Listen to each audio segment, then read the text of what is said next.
దీవింతును, మీకు సంతానమును ఒసగి మిమ్మును వృద్ధి చేయుదును. లేవీకాండము 26వ అధ్యాయము 9వ వచనము.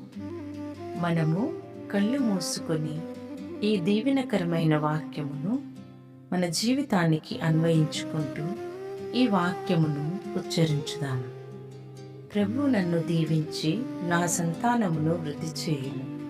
ప్రభు నన్ను దీవించి నా సంతానమును వృద్ధి చేయును. ప్రభు నన్ను దీవించి నా సంతానమును వృద్ధి చేయును. ప్రభు నన్ను దీవించి నా సంతానమును వృద్ధి చేయును. ప్రభు నన్ను దీవించి నా సంతానమును వృద్ధి చేయును. ప్రభు నన్ను దీవించి నా సంతానమును వృద్ధి చేయును.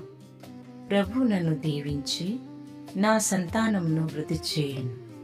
ప్రభు నన్ను దీవించి నా సంతానమును వృద్ధి చేయును.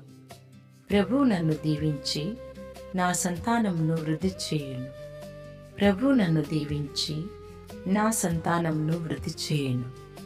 ప్రభు నన్ను దీవించి నా సంతానమును వృద్ధి చేయును. ఆమేన్.